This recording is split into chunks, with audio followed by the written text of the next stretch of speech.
try solving problems that exist right now. Because and always make sure that someone is going to pay you to solve that problem, because then you don't have a business. Right. So solving problems is what I do naturally, but I can only do that if someone's going to pay me to do that, because that's how I measure that I have a business idea that actually has legs or not.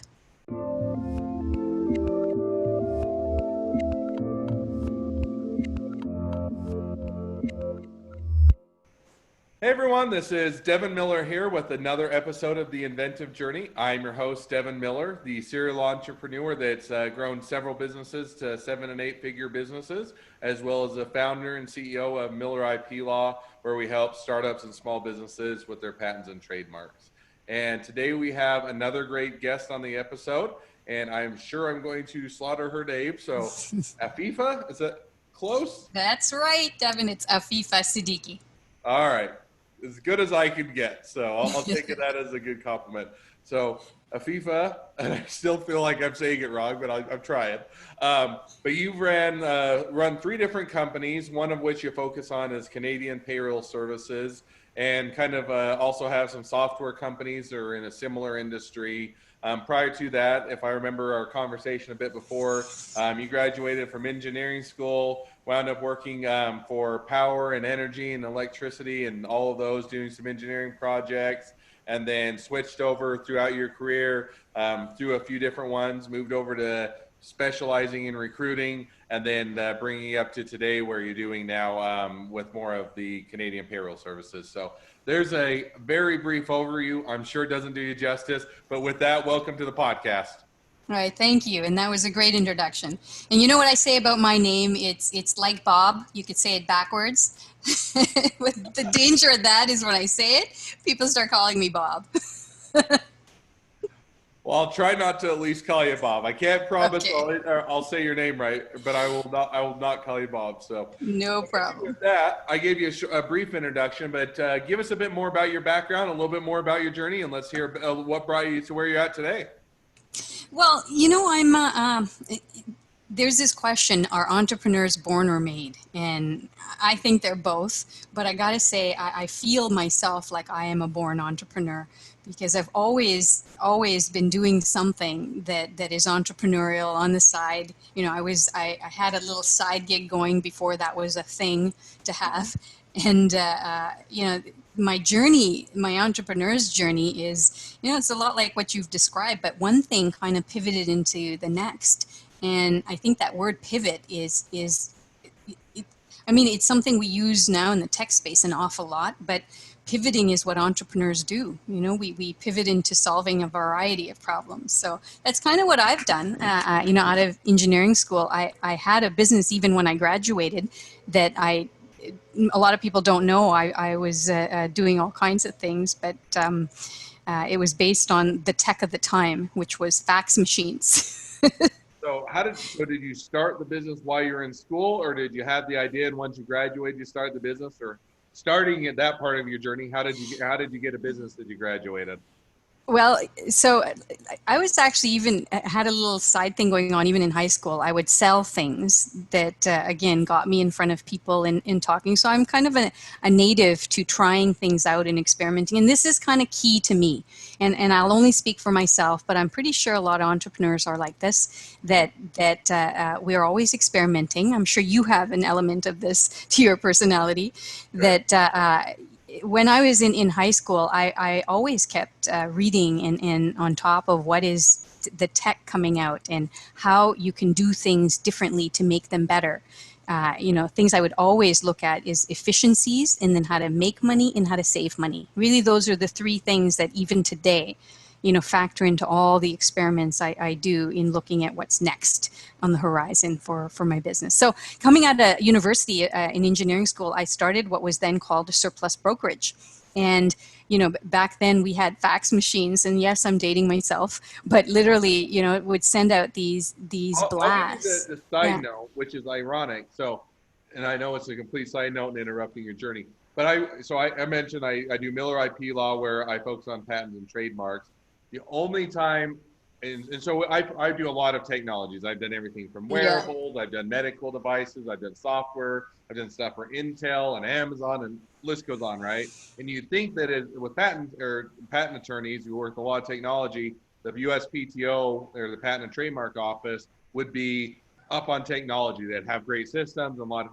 They are the only ones I ever have used a fax machine. So even till this day, every so often I'll get a examiner of the Patent and Trademark Office that wants to use an old school fax machine. So it Oh, doesn't yeah. doesn't date you as much as you might think, especially if you talk with the people of the patent office. Well, interestingly, people ask me, well, what are other opportunities out there? Sometimes it's not forward looking, it's backwards looking. So I actually always keep one number in any of my business designated just purely for fax machines, because there are so much, there's opportunity, especially with governments like our CRA. They stick with faxes, and there's entire municipalities. And so if businesses actually keep some old tech, it becomes new again. It's just one thing that I've learned along the way, right? Yep. So But but, but I interrupted your journey. So you started out with selling stuff in high school, then you got into fax machines as you were getting graduating from yeah, graduate school. yeah. But like for me, I look at it as what problem am I solving? So with this particular surplus brokerage, I called it, I literally just crafted a template. Here's my offering. I will buy anything that you have that's sitting on the shelf that you don't know what to do with. Don't put it in landfill. I'll pick it up even. It was just a very basic, I want to know what businesses are doing. And I'll give you an example. I once picked up these little pens, the HP plotter pens. They're very at the time they were used in making blueprints, for architectural offices and basically little pens. And I was at this weird fair one day. They were where they were mapping out using these specific plotters to do your palm print, and it was like one of those astrological palm readers. And so I got talking to this guy, and he said to me, "Oh God, I wish I had these little pens." And I'm like, "Oh my God, I saw this in a dumpster." So literally, I'm just coming out of university. I don't even have like my own address. I ran over there, picked up all these pens. They gave me 2,000, and he gave it to me. I didn't have to buy them. So this is, it's an entrepreneurial knack to look at, here's a problem a company's having. They're going to throw away something. And another business here sitting there looking for that something. And so being in the right place, I'm telling this story because this has happened to me over and over again, like being in the right place and being able to connect the dots. So, that is something that I think if you have if you're open to being in the right place, like these are, like I used to think that I'm very lucky, and I am very lucky that these opportunities come, but I think it's placing oneself in the path of luck or in the path of an opportunity. No, and I completely agree. And I'll give one more side, and I usually don't interject this much with Journey other than I think it's interesting. So I did undergraduate at BYU in Provo, Utah. And then when I graduated, went out and did a law degree as well as an MBA degree out in Case Western and Cleveland, Ohio. And one of the things, just talking about almost getting things, out of the garbage, you're finding things that people no longer use, is during law school, so they would have what are called tree lawning, which basically is if you wanted, you'd have things that were picked up that you didn't no longer want, you could put them out for the garbage. And some of them were perfectly good things. They just didn't want them anymore. So you just put them out on the street, and either people could come by, grab them, get them for themselves. If not, they would put them in the garbage and pick them up. And I remember during law school, and I said, nobody else, I don't share this very often, so you get the special story. I remember in law school, both me and my wife would find it fun on the tree lighting day when they put it all out. I'd go around and find the things that people didn't want that I still would have value. I'd put it up on Craigslist, and I would probably make a couple $1,000s a month just taking things where people are getting rid of, putting it on Craigslist. And I got to the point I didn't deliver. I would make them come to me. So it took Yeah. me literally just walking around, finding things of Yeah. value, posting it, and then making a supplemental income during law school for something that took me half an hour a week. Yeah. See, you and I have a lot in common. And I guess this is part of the whole entrepreneurial phenomenon, right? You actually had Craigslist. when I started looking at this, again, none of this was around. There's no online. Internet was just starting. So, at the time there was fax machines. At the time there were like you had a car, you got in and you drove neighborhoods, right? Mm. But again, that's a start. And, right away I got a job. I got into my actual field. I was a protection and control engineer. And I did that for a decade, in a variety of different roles in my engineering career.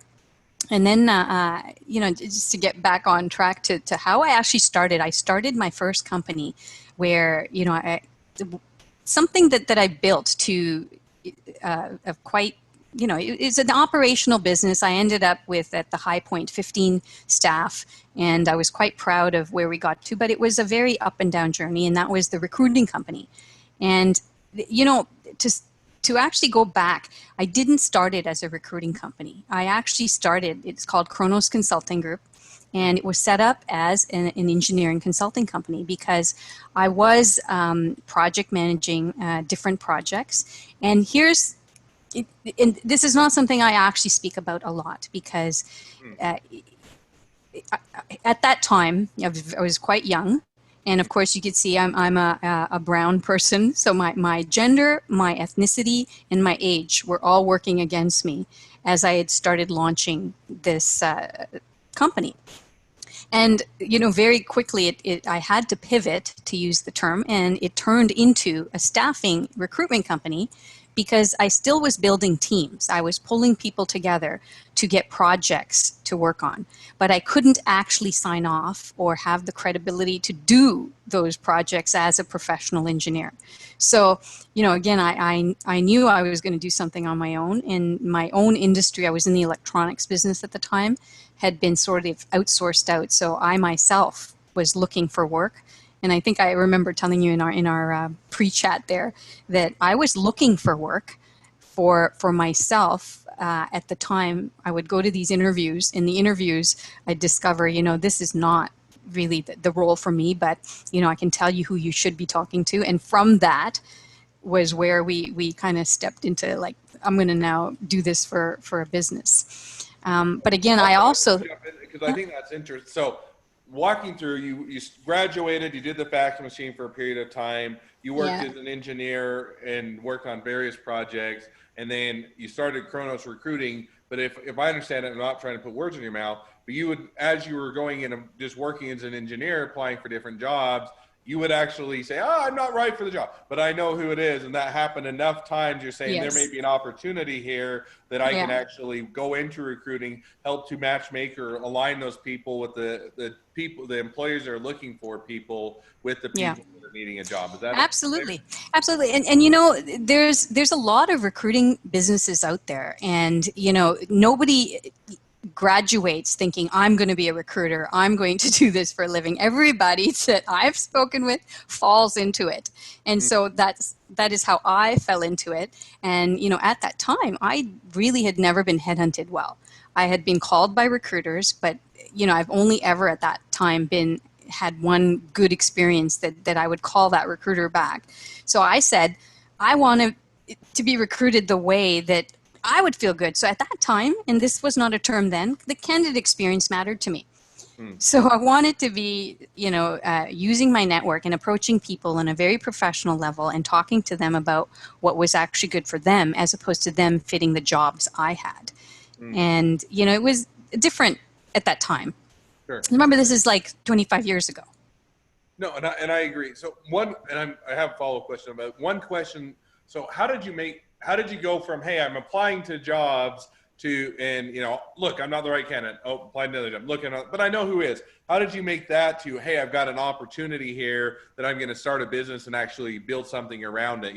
How was that just hey, it looks like, after the third time you referred someone, or was it over a period of time, or did you? It was actually after the fifth time that happened to me. So I'd be sitting in the interview, like I'd be across from you, you'd be speaking, and then, I'd be telling, here's the things I would do, and they were asking all their questions. But, whether I'm suited for the job or not, I often knew, hey, in my own network, I have somebody who else you should meet.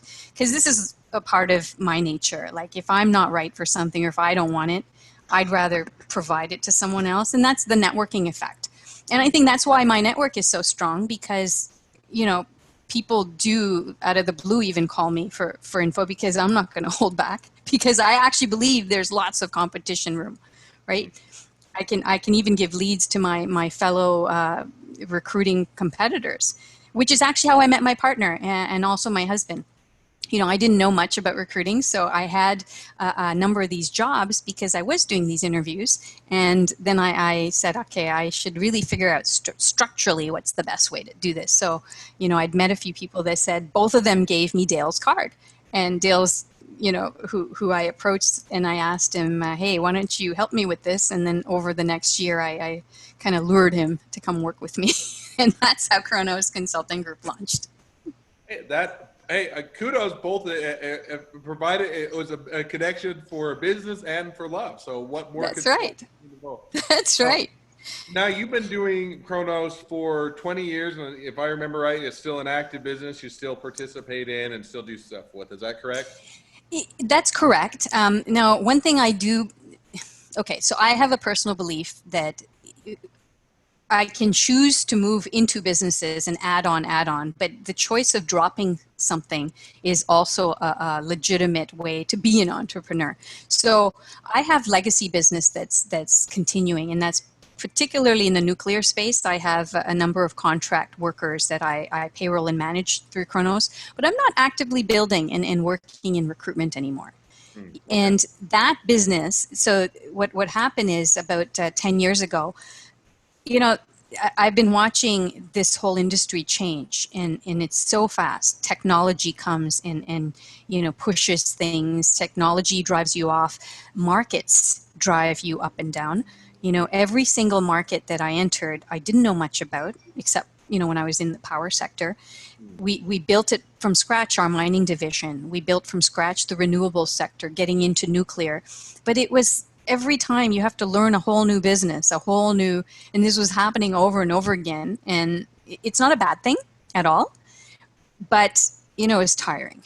So trying to come up with something, here's what I have. I have Kronos, and my back office is an asset. My database is an asset. My people who work for us, they're assets. So what can I do? And that's where my experimentation started. So about a decade ago, I started looking at other avenues to either to something else or to start other businesses. And so current my current baby, Canadian Payroll Services, was that was started out of Kronos to delve more into the payroll end of it, but we are even nichier than just payroll. We are an employer of record service, which is a very specialized thing to do in Canada. You guys in the US know a lot more about PEOs, professional employer organizations. It's not a huge thing in Canada, but you know, the niche is that we service non-Canadian clients who actually hire Canadian workers. So again, I fell into it out of, you know, a need to, or a desire to diversify, and literally launched a whole separate business, which is actually our most successful business so far. Okay, no, I think that, so that's business number 2, right? So one is Kronos, still going. Right now, a lot of time and effort certainly goes into Canadian payroll services. And then I think you mentioned you have one other business, which is so it's called Career Leaf, and it is a white label job board software. And that too was my need or my desire to experiment. And so there's an interesting thing with Career Leaf. I was actually the lead investor. So as I started experimenting, I wanted to invest in technology. I didn't know a heck of a lot about it. I had built our own software that powers Kronos. So, you know, this is also a huge asset. I built an integrated applicant tracking system, CRM, and digital marketing tool. And it's all wrapped into one. I call it Talent Network. But this, again, was because at the time there were no big LinkedIns.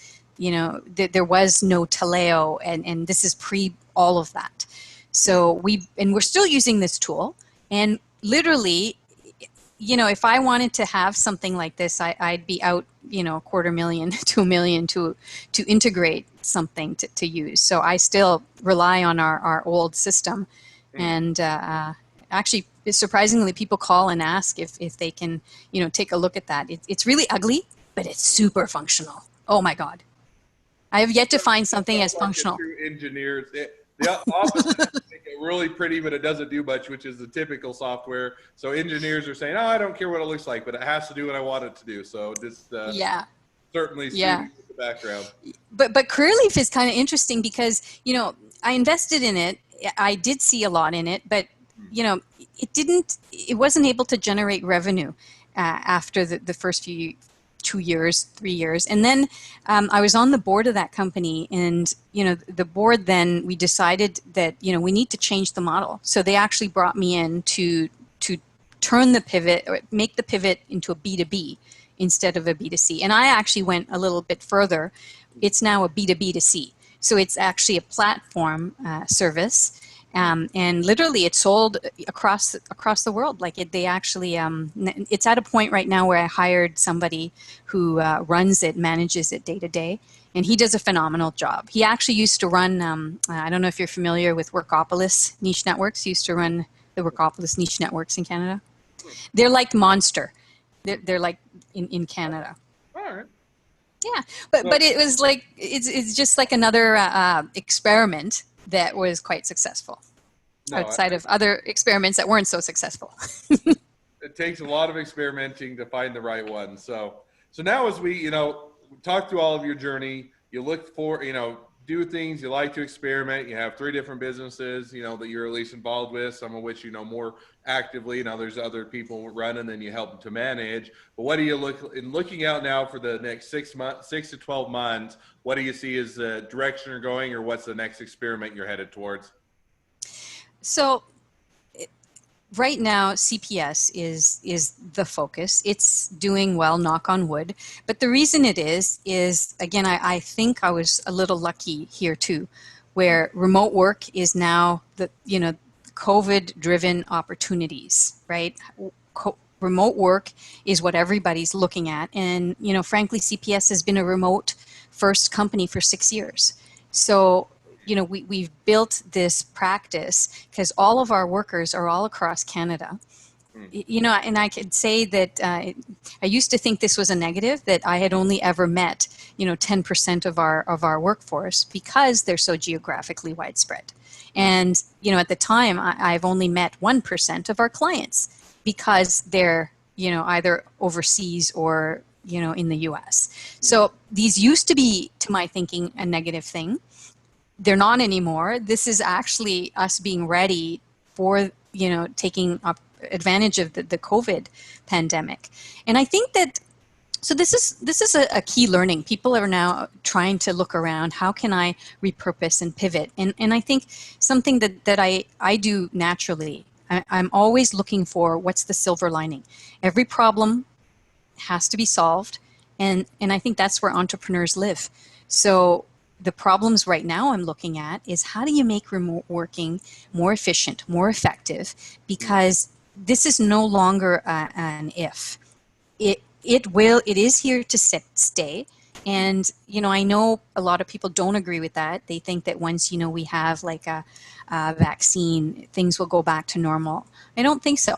I think both workers and clients now have a taste of how you can actually run businesses very effectively. And now I'm talking about professional services, work that doesn't necessarily need to be face to face, right? And other bricks and mortar businesses like restaurants and the food industry, they have different kind of problems to solve. But even those problems, I was very excited to hear. I'm sorry I go off on these tangents, but it's relevant. There's a couple of golf courses. My husband belongs to this golf course, and he was talking to their kitchen. Now, 2 years ago, their kitchen had, they'd made something like 30, 40 grand of revenue in there by selling food. This year, now, you'd think all restaurants are struggling, but that's not true. This restaurant at this golf course had tripled its revenues because people are not coming in to eat, but they're all ordering out.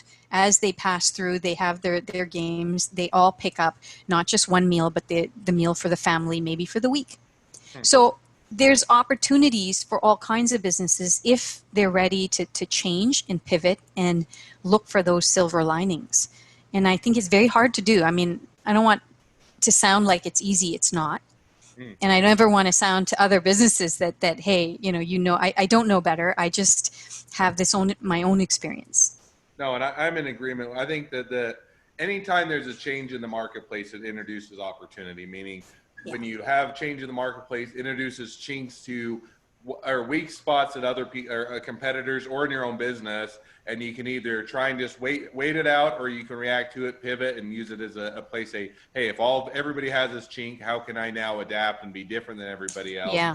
Take advantage of it. So, well, there's a whole lot more things I'm sure would be fun to talk about. But as we start to wind up this episode, I always have the two questions I always ask at the end of the podcast. So maybe with excuse me, in that vein,